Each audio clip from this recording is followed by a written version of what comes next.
Enquiridión de San Agustín de Hipona. Capítulo 60. Es más útil distinguir las artes de Satanás, que se transfigura como ángel de luz. Mucho más importante es conocer y distinguir los artificios de Satanás cuando se transfigura en ángel de luz, para que no suceda que engañándonos nos seduzca a alguna cosa perniciosa, porque aun cuando a los sentidos del cuerpo engañe, pero no haciendo vacilar a la mente del recto juicio, por el cual se lleva una vida cristiana, no hay ningún peligro en cuanto a la religión. Lo mismo sucede cuando, fingiéndose bueno, hace o dice aquello que harían o dirían los ángeles buenos, pues aun cuando entonces se le tenga por ángel bueno, no es error peligroso o perjudicial para la fe cristiana. Mas cuando, por estas cosas ajenas a su índole, empieza a inducir a sus fines, entonces gran diligencia es necesaria para reconocerle y no ir tras él. Pero, qué pocos hombres son capaces de evitar todas sus mortíferas astucias, sin la ayuda y protección divina.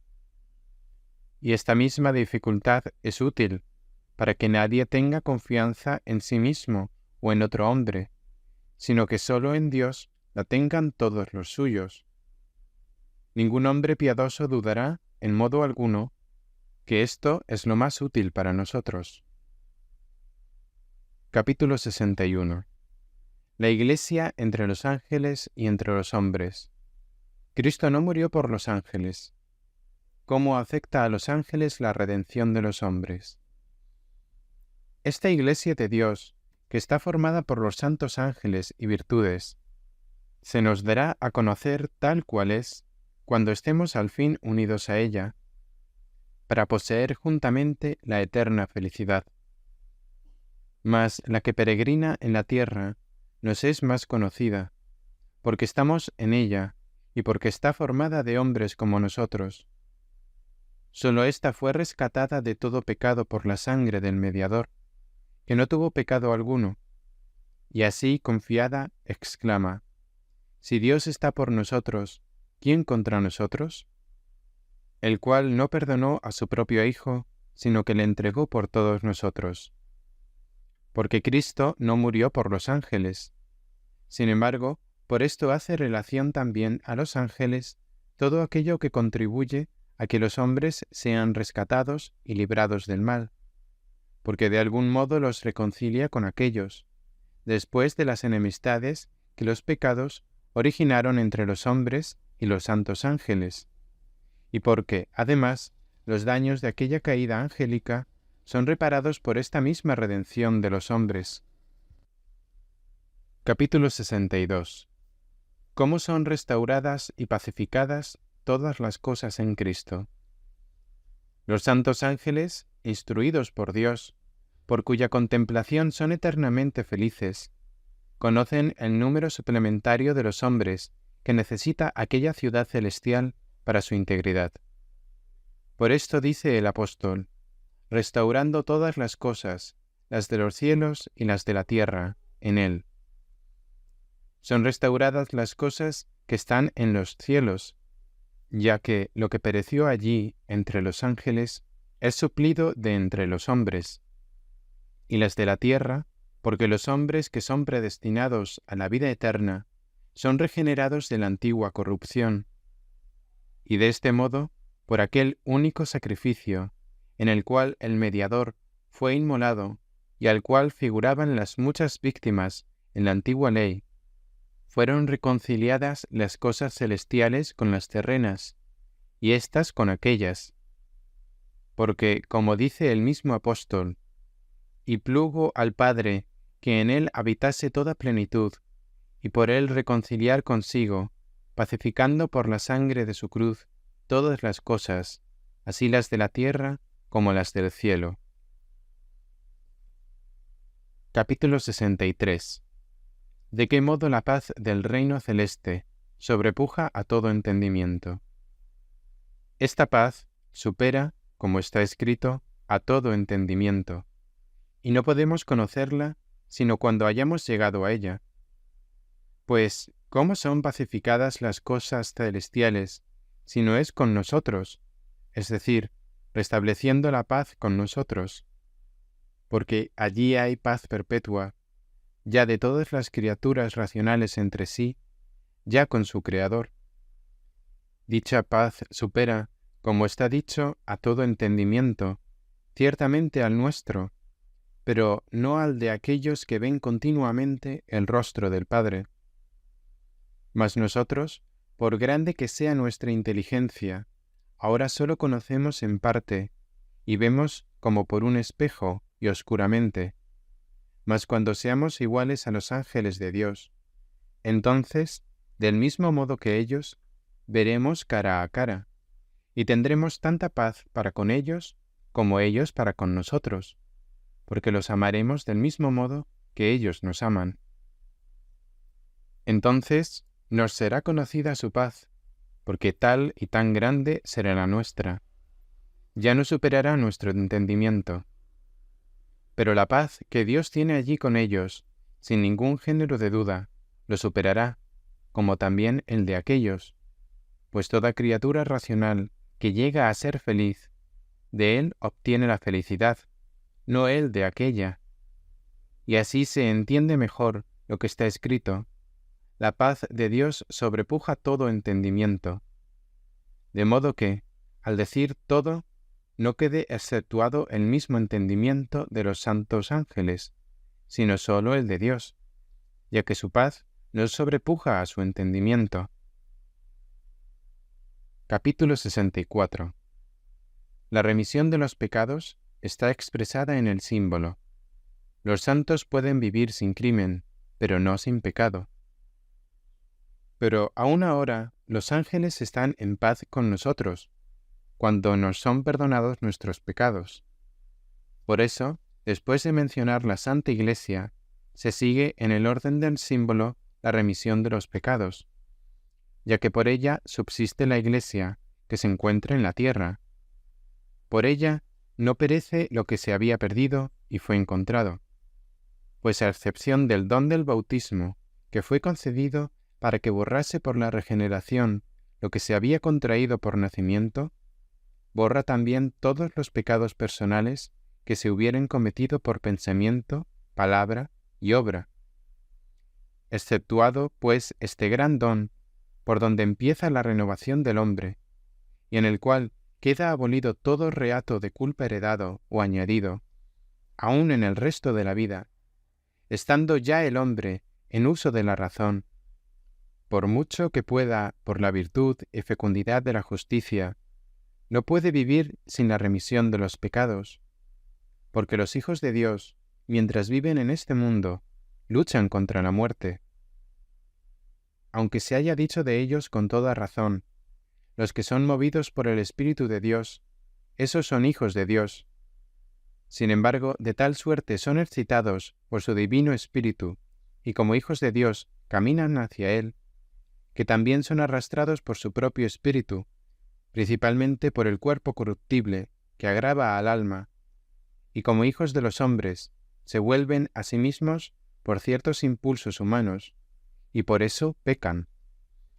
Se ha de tener muy en cuenta la gravedad del pecado, pues no porque todo crimen es pecado, se ha de concluir que todo pecado es crimen. Y así decimos que podemos encontrar la vida de los santos, mientras viven en este mundo, sin crimen.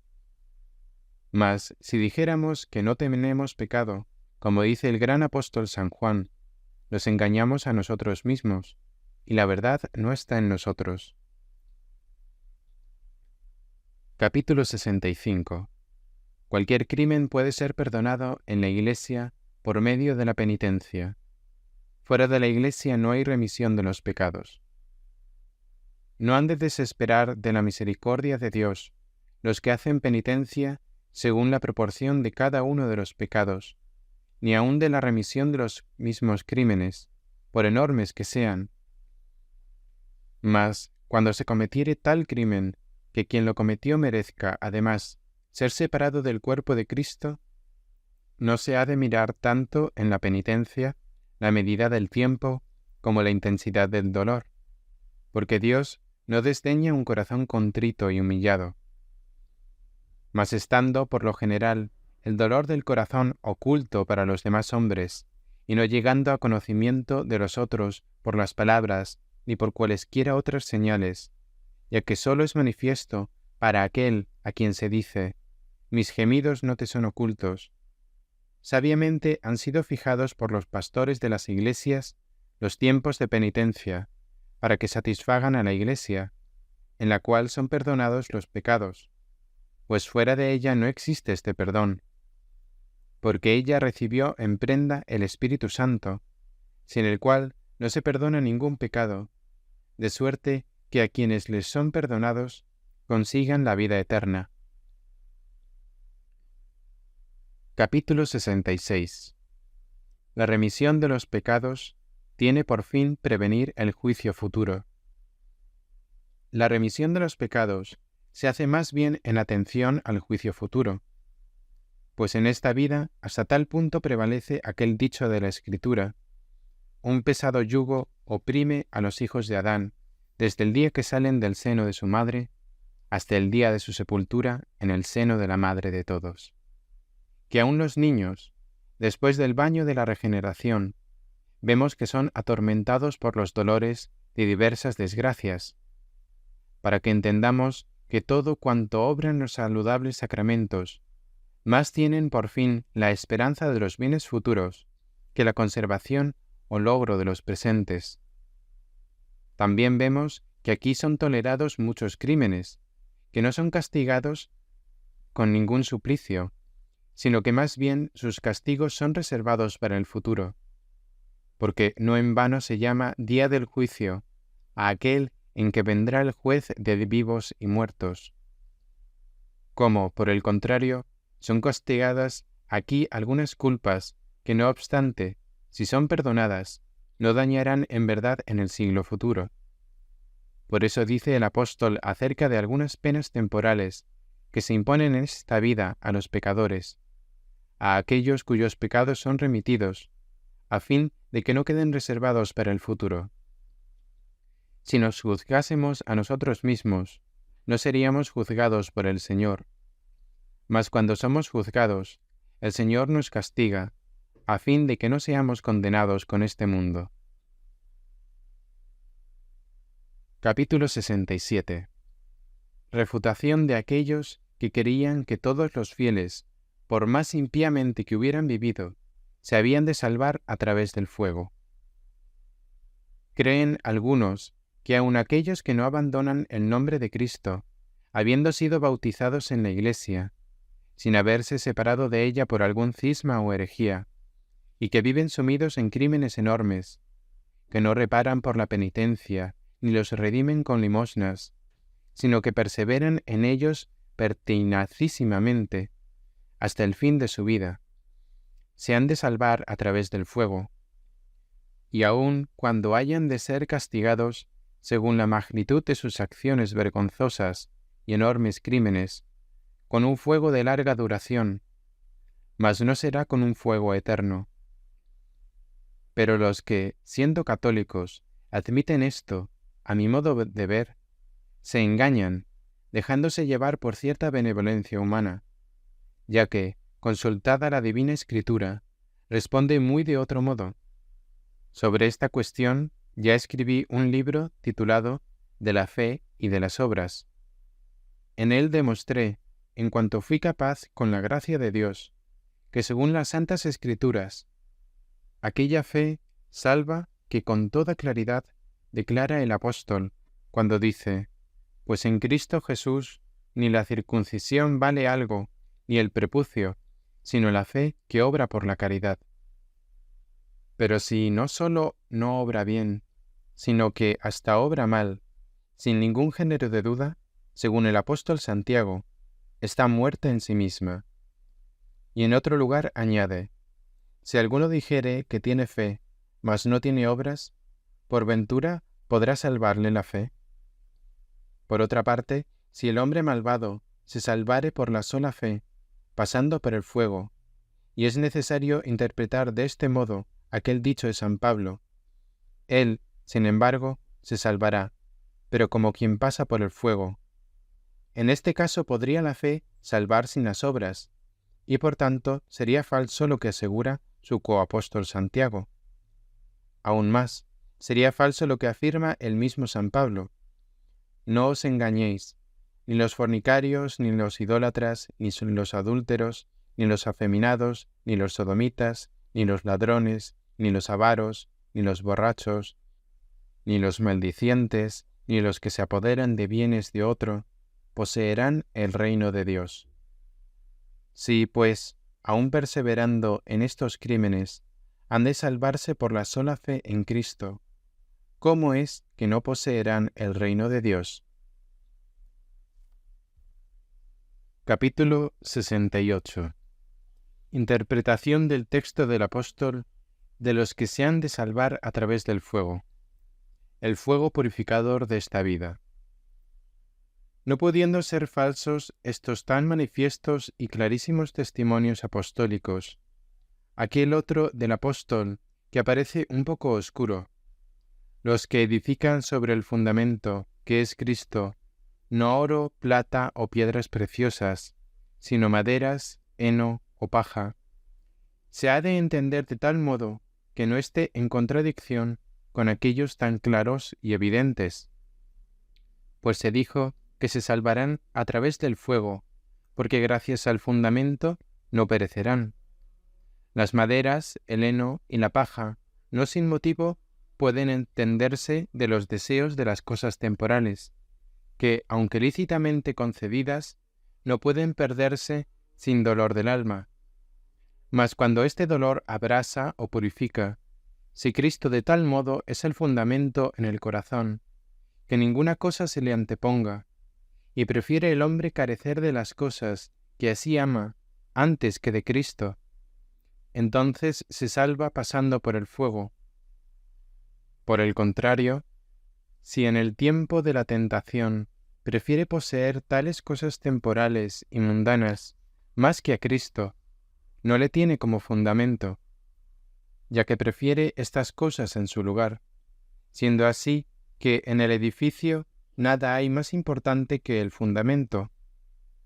Así pues, el fuego de que habla el apóstol debe entenderse que es de tal naturaleza que ambos pasen por él.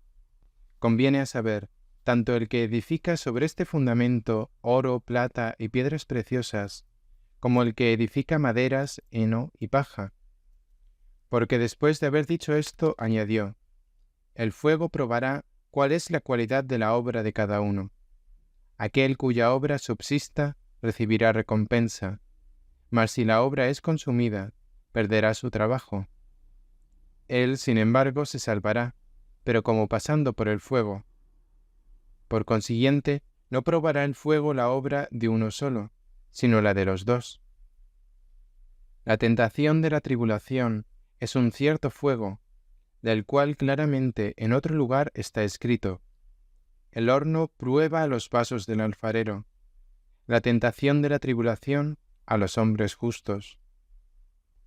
Por esta tribulación se verifica a veces en esta vida lo que dijo el apóstol, como sucede, por ejemplo, en dos fieles, de los cuales uno piensa en las cosas que son de Dios, cómo agradará a Dios, esto es, edifica sobre el fundamento, que es Cristo, oro, plata, piedras preciosas. Mas el otro piensa en las cosas del mundo, cómo agradará a su mujer, es, a saber, edifica sobre el mismo fundamento, maderas, heno, paja. La obra de aquel no es consumida, porque no ama esos bienes, cuya pérdida puede atormentarle. Mas la de éste es purificada, porque no se pierden sin dolor las cosas poseídas con amor. Al cual, si se le hubiese presentado la alternativa, preferiría más bien carecer de las cosas terrenas que de Cristo, y ni por el temor de perderlas le abandonaría, aunque sufra al perderlas.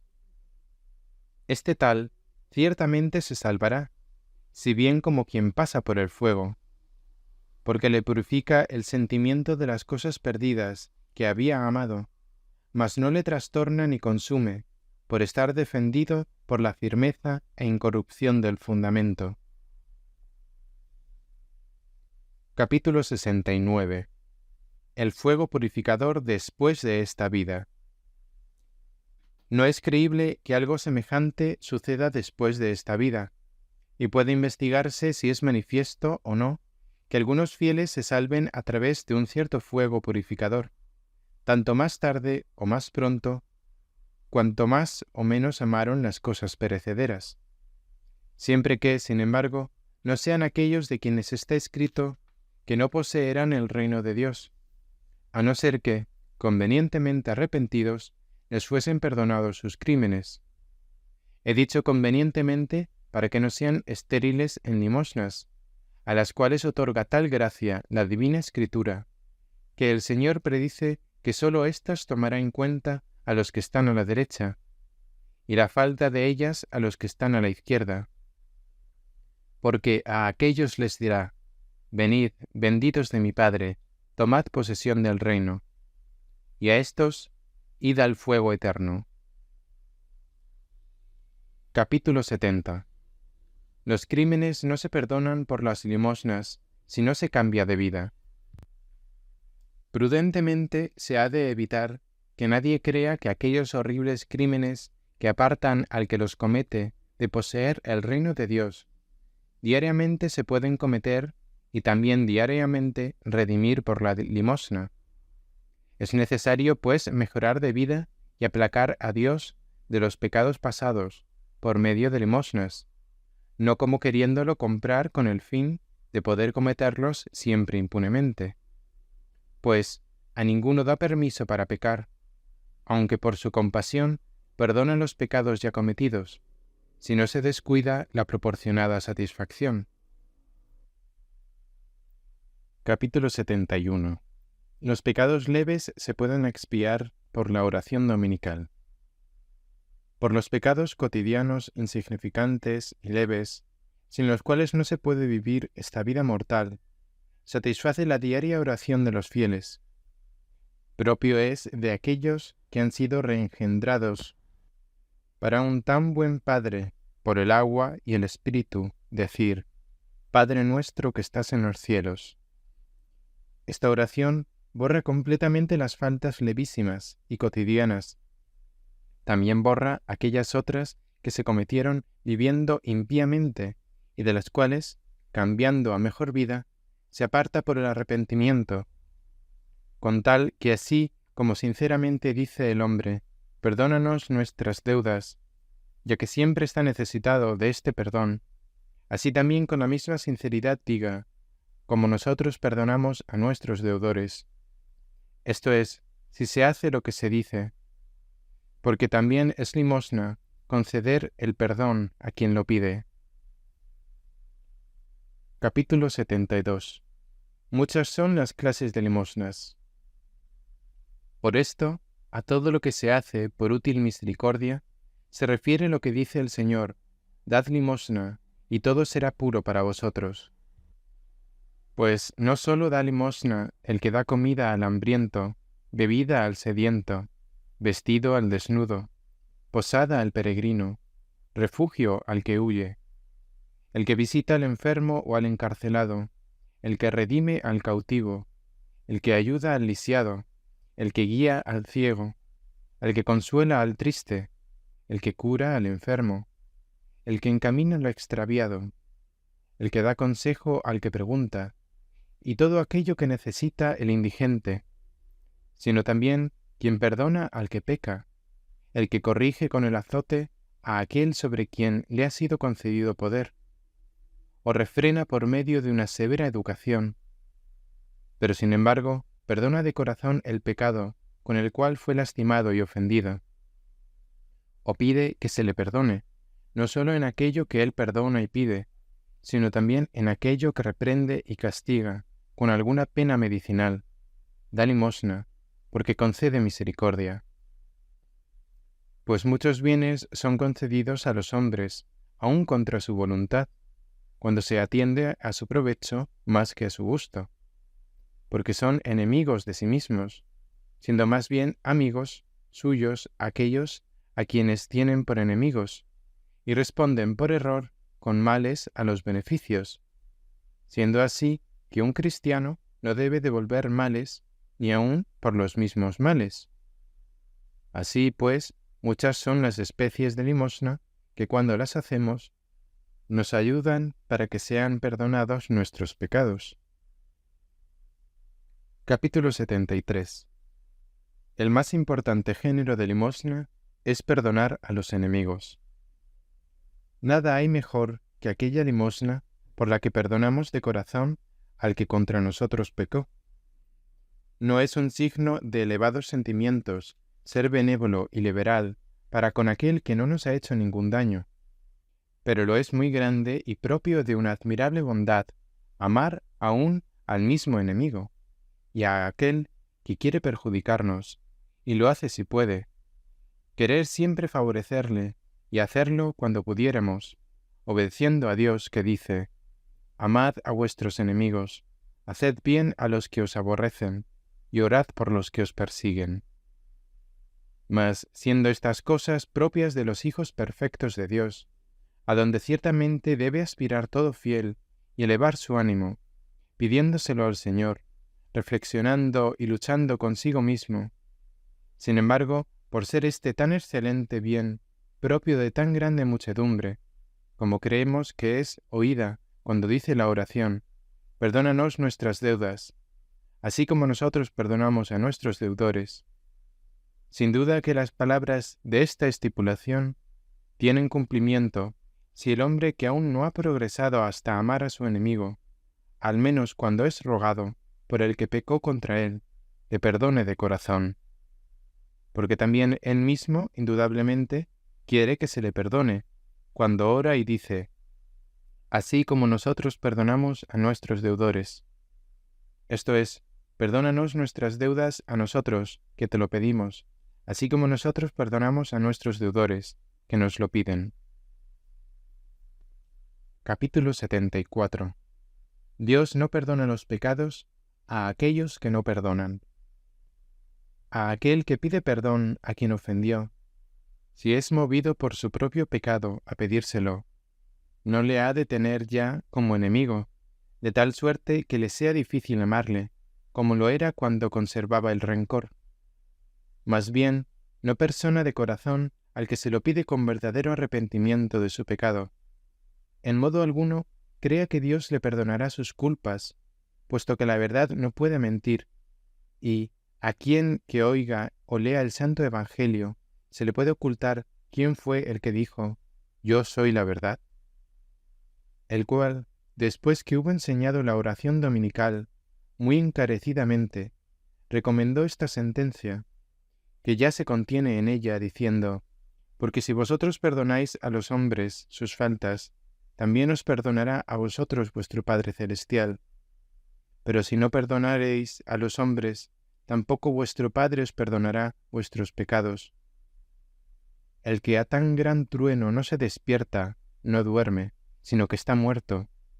Sin embargo, poderoso es Dios aún para resucitar a los muertos. Capítulo 75. La limosna no purifica a los malvados y a los infieles si no se enmiendan.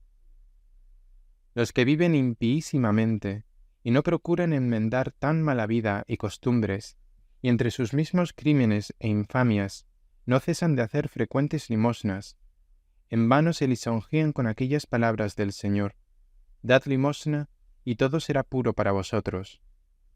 Pues no entienden el profundo significado de esta sentencia. Mas para que lo entiendan, piensen a quiénes se las dirigió.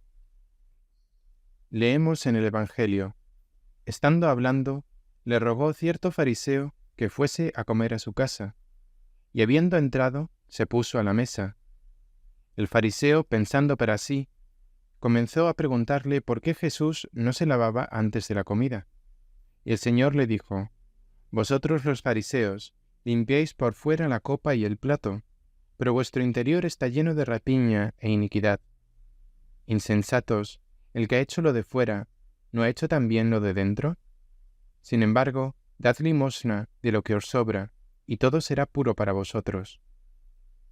¿Acaso hemos de entender esto de tal modo que todas las cosas fueran limpias para los fariseos, que no tenían la fe en Cristo, aunque no creyeran en Él, ni renacieran por el agua y el Espíritu, solo porque dieran limosnas del modo que éstos creen que se deben dar? Pues son inmundos todos aquellos a quienes no purifica la fe en Cristo, que como está escrito, purifica los corazones.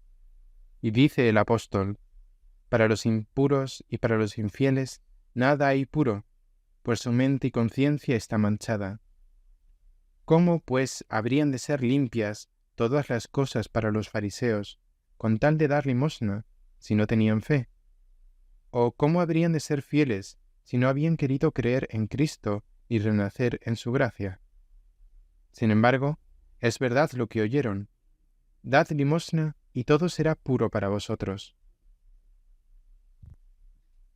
Capítulo 76.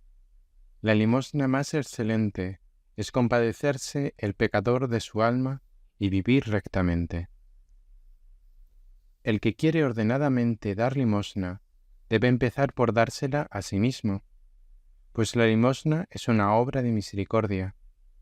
Y con toda verdad se dijo: apiádate de tu alma, procurando agradar a Dios. Para esto renacemos, para agradar a Dios, a quien con razón desagrada el pecado que contrajimos al nacer. Esta es la más excelente limosna que nos hemos dado a nosotros: reconocer que por la misericordia de Dios compasivo nos hemos encontrado infelices, al confesar su justo juicio, por el cual hemos sido hechos desgraciados. Pues dice el apóstol: por uno solo vino el juicio en la condenación, y dar gracias a su caridad infinita, de la cual el predicador mismo de la gracia afirma: Dios ha hecho brillar hacia nosotros su amor, en que, siendo aún pecadores, murió Cristo por nosotros, para que nosotros, juzgando con sinceridad de nuestra miseria y amando a Dios con la caridad que Él mismo nos concedió, vivamos piadosa y rectamente. Habiendo olvidado los fariseos este juicio y caridad de Dios, pagaban el diezmo, aun de los menores de sus frutos, por las limosnas que hacían. Mas, como no empezaban a darla compadeciéndose de sí mismos primero, en realidad no daban limosna. Por este orden de la caridad se dijo: amarás al prójimo como a ti mismo. Habiéndoles después echado en cara que se lavaban por fuera y por dentro estaban llenos de rapiña e iniquidad, amonestándoles que purificasen su interior con una limosna, que el hombre debe darse en primer lugar a sí mismo, dijo: sin embargo, dad de limosna lo que os sobra, y todo será puro para vosotros. Después, para explicar lo que les había aconsejado, lo cual ellos no cuidaban de hacer, para que no juzgasen que ignoraba sus limosnas, añadió: pero ay de vosotros, fariseos, como si dijese: yo ciertamente os amonesté a dar aquella limosna, que puede hacer que todas las cosas sean limpias para vosotros. Porque ay de vosotros, fariseos, que pagáis el diezmo de la menta, y de la ruda, y de todas las legumbres. Conozco estas vuestras limosnas, y no creáis que yo ahora os amonesto de ellas, mas descuidáis la justicia y el amor de Dios, con cuya limosna os podríais limpiar de toda mancha interior, de modo que tuvieseis limpios también los cuerpos, que laváis. Pues esto quiere decir la palabra todo, a saber, lo interior y lo exterior, como en otra parte se lee: limpiad las cosas de dentro, y lo de fuera entonces estará limpio. Pero para que no pareciese que desaprobaba estas limosnas que se hacen con los frutos de la tierra, dijo: estas cosas debieron hacerse, esto es, el juicio y la caridad de Dios, y no omitir aquellas, es, a saber, las limosnas de los frutos terrenos. Capítulo 77. Para que aprovechen las limosnas, es preciso abandonar la iniquidad. No se engañen los que, con copiosísimas limosnas, ya de sus frutos terrenos, ya de dinero, creen comprar la impunidad de permanecer en la enormidad de sus crímenes y la perversidad de sus infamias. Pues no sólo cometen el crimen, sino que lo aman de tal modo que escogerían permanecer siempre en él, con tal que lo pudiesen impunemente. Mas el que ama la iniquidad odia su alma, y quien odia su alma no es para con ella misericordioso, sino cruel, porque amándola según el mundo, la odia según Dios. Pues si alguno quisiera darle la limosna, por la cual todo sería limpio para él, la odiaría según el mundo, y la amaría según Dios. Mas nadie da limosna alguna si no recibe de aquel que nada necesita, de donde poder darla. Por eso se dijo, su misericordia me previno. Capítulo 78. Hay ciertos pecados que a juicio humano no lo serían. ¿Qué pecados son graves y cuáles leves? No se ha de pensar según el juicio humano, sino según el divino. Pues vemos que los mismos apóstoles concedieron algunas cosas por tolerancia. ¿Cuál es aquello que el venerable San Pablo dice, dirigiéndose a los cónyuges? No os defraudéis uno al otro, a no ser de común acuerdo por algún tiempo, para entregaros a la oración, y de nuevo volved al mismo género de vida, a fin de que no os tiente Satanás de incontinencia, porque pudiera creerse que no es pecado el uso del matrimonio, por la no procreación de los hijos, que es su fin, sino por el placer carnal, para que la debilidad de los incontinentes evite el mal mortífero de la fornicación, del adulterio, o de cualquiera otra inmundicia, que es torpe aun nombrarla, a donde puede arrastrar la lujuria, excitada por Satanás. Pudiera, pues, como dije, creerse que esto no es pecado, si no hubiera añadido, mas esto lo digo condescendiendo, no mandando. Mas, ¿quién podrá decir que no es pecado cuando confiesa conceder indulgencia con autoridad apostólica a los que lo hacen?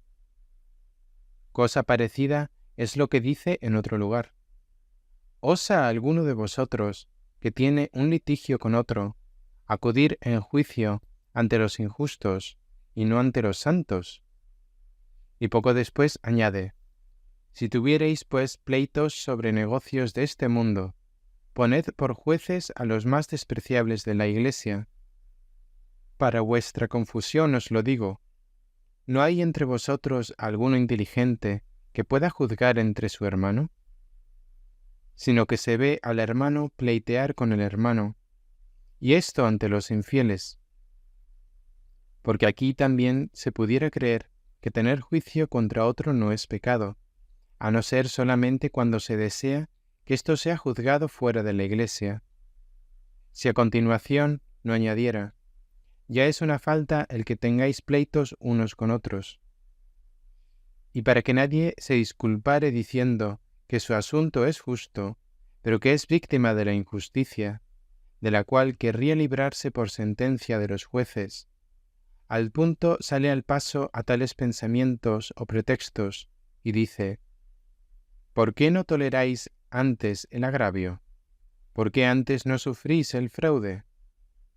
Para de este modo volver a aquello que dice el Señor, al que quiera litigar contigo para quitarte la túnica, déjale también la capa. Y en otro lugar, al que te robare tus cosas, no se las reclames. Así, pues, prohibió a los suyos litigar acerca de las cosas mundanas con otros hombres, y en conformidad con esta doctrina, el apóstol asegura que es pecado. Sin embargo, como permite que se ponga fin a tales juicios entre los hermanos, poniendo por jueces a hermanos, y lo prohíbe rigurosamente fuera de la Iglesia, es manifiesto también aquí que se concede por condescendencia.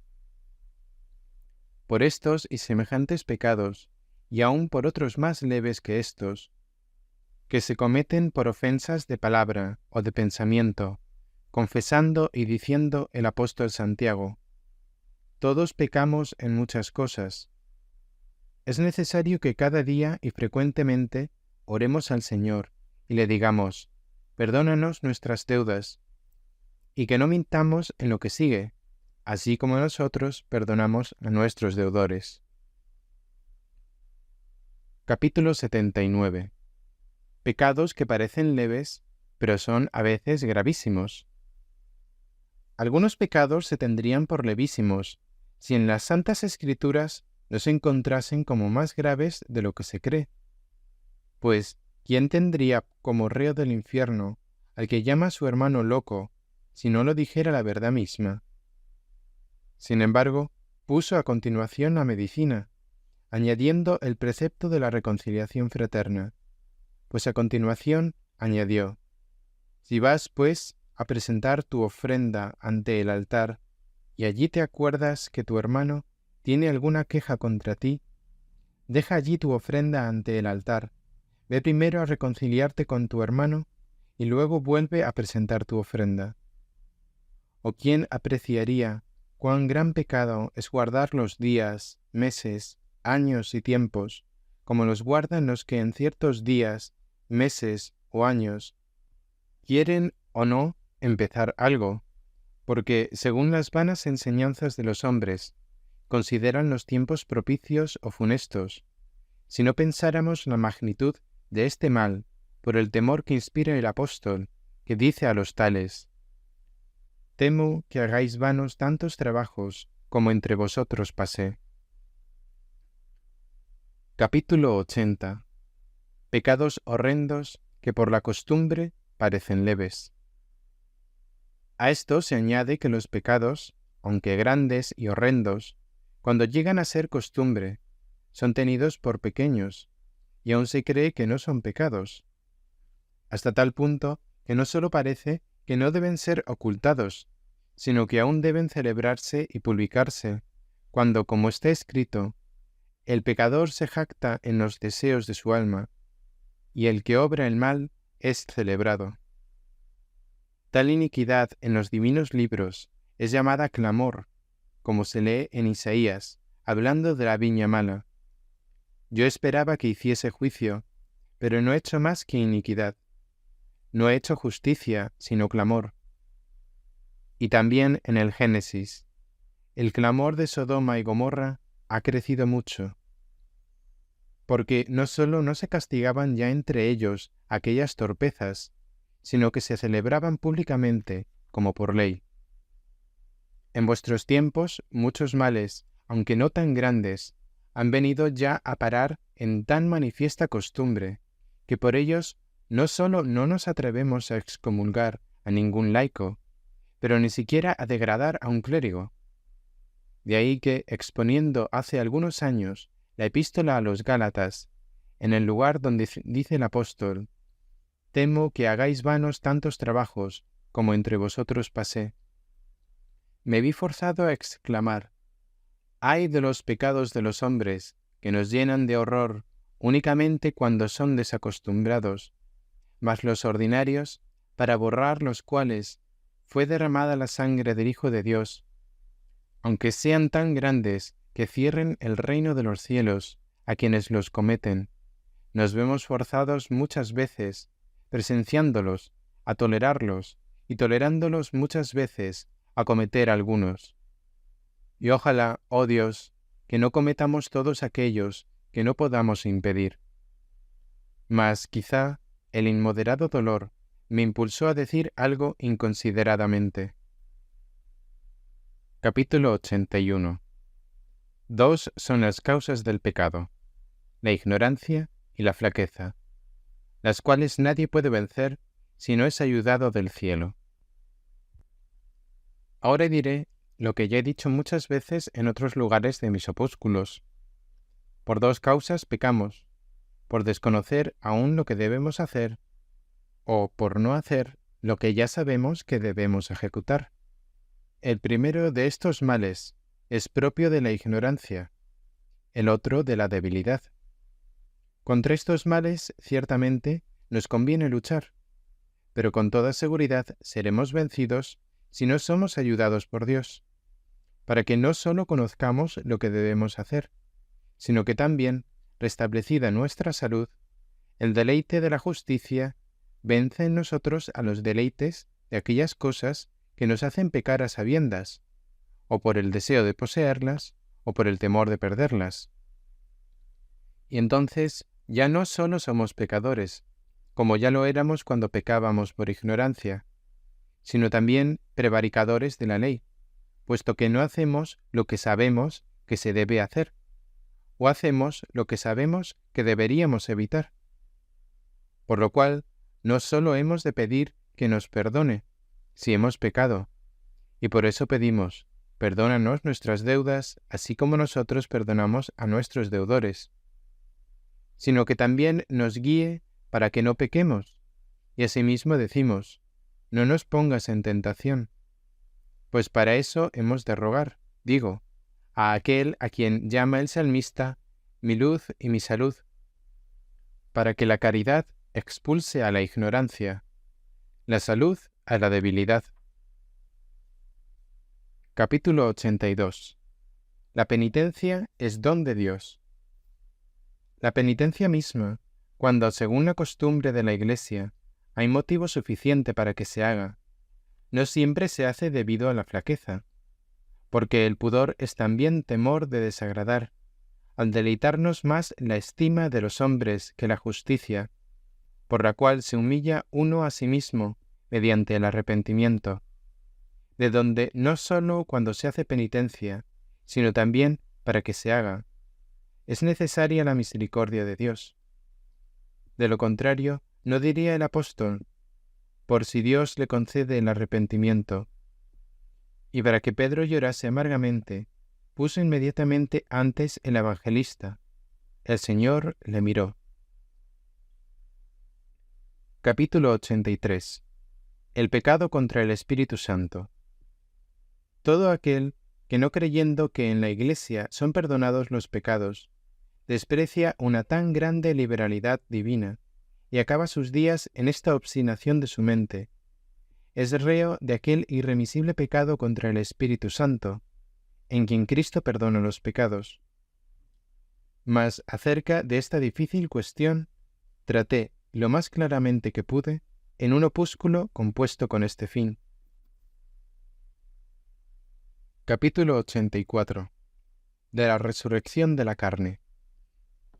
Acerca de la resurrección de la carne, no de aquella según la cual algunos resucitaron y de nuevo murieron, sino de la resurrección para la vida eterna, como la del cuerpo de Cristo.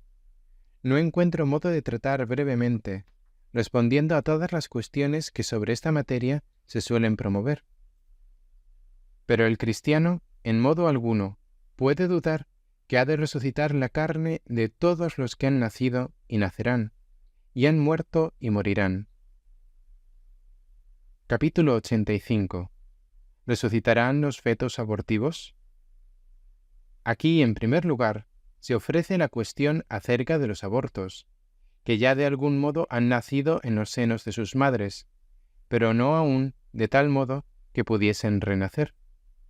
Si dijéremos que todos han de resucitar, podría tolerarse esta aserción, refiriéndonos a los ya formados, pero a los aún no formados, ¿quién no se sentirá más inclinado a creer que perecerán como gérmenes que no han sido fecundados? Pero, ¿quién se atreverá a negar, por más que no se atreva tampoco a afirmar, que la resurrección hará que se complete lo que faltó a su disposición corporal? Y de este modo no se echará de menos la perfección que el embrión habría obtenido con el tiempo, como tampoco tendrá los defectos que le hubiera acarreado el tiempo. De modo que ningún individuo se verá defraudado en aquello conveniente y proporcionado que habría adquirido con la edad, ni tampoco afeado en lo que de adverso y contrario la edad le hubiese ocasionado, sino que se dará estado perfecto a lo que aún no lo era, del mismo modo que será restaurado lo que se había viciado. Capítulo 86. Tiempo en que empieza a vivir el feto en el seno materno. Podría investigarse y disputarse con toda escrupulosidad entre los doctos, y no sé si podrá descubrirse cuándo empieza el hombre a vivir en el seno materno, y si hay una vida imperceptible que aún no se manifiesta por la actividad del ser vivo. Porque decir que aún no han vivido los partos cortados y extraídos en trozos del útero materno, para que las madres no mueran, si una vez muertos no se les saca, parece demasiado atrevimiento. Desde que empieza el hombre a vivir, desde ese mismo momento ya puede morir. Mas el muerto, en cualquier lugar y tiempo en que le haya sobrevenido la muerte, no puede alcanzar por qué no ha de pertenecer a la resurrección de los muertos. Capítulo 87. ¿De qué modo resucitarán los fetos monstruosos? De ningún modo se podrá decir de los monstruos que nacen y viven, aunque mueran muy pronto, o que no han de resucitar, o que han de resucitar con la misma forma, y no más bien reformados y más perfectos. Pues no quiera Dios que aquel monstruo de 2 cuerpos, que hace poco tiempo nació en Oriente, del cual nos han informado veracísimos testigos que lo vieron, y de quien el presbítero Jerónimo, de santa memoria, escribió: lejos de nosotros, digo, el creer que resucitará tal monstruo con 2 cuerpos, y no más bien 2 hombres, como sucedería si hubieran nacido gemelos. Y del mismo modo, los demás partos, que por tener algo de más o de menos, o por cierta demasiada fealdad, son llamados monstruos, serán hermoseados con la figura humana por la resurrección, de tal suerte que cada alma posea un solo cuerpo, sin tener ninguna cosa superflua de aquellas cosas con que han nacido, sino que separadamente tendrá cada uno sus propios miembros, con que se complete la integridad del cuerpo humano. Capítulo 88. Resurrección de la carne de cualquier modo que hubiere perecido. No perece para Dios la materia terrestre, de la cual es formada la carne de los hombres, sino que, ya se deshaga en cualquier polvo o ceniza, ya se desvanezca en hálito o vapor, ya se convierta en sustancia de otros cuerpos, ya vuelva a los mismos elementos constitutivos, o llegue a ser también alimento de cualquier clase de animales, y aun de los hombres, transformándose en carne, volverá en un instante a aquella alma humana que la animó en primer lugar, para que fuese hombre, viviese y se desarrollase. Capítulo 89. Las cosas superfluas, ¿cómo volverán al cuerpo? La materia terrena, que una vez separada de ella el alma se convierte en cadáver, no será reconstruida por la resurrección, de modo que sea necesario que las partes que desaparecen y se transforman en diversas formas y figuras de otras cosas, tornen a ocupar las mismas partes donde hubieran estado, aunque vuelvan al mismo cuerpo de donde desaparecieron. De otro modo, si vuelve a los cabellos lo que de ellos tan frecuentemente se cortó, si a las uñas lo que tantas veces cortándolas se desechó, grande e indecorosa fealdad se ofrecería a la imaginación de los que esto consideran, y por esta razón no creen en la resurrección de la carne, sino que así como una estatua de metal que se pudiese fundir por el fuego, o se desmenuzase en polvo, o se convirtiese en una masa informe, si quisiese un artífice restaurarla con la misma materia, nada importaría para su integridad qué parte ocupaba este o aquel miembro de la estatua, con tal que todo aquello de que había estado formada tornase a la estatua restablecida.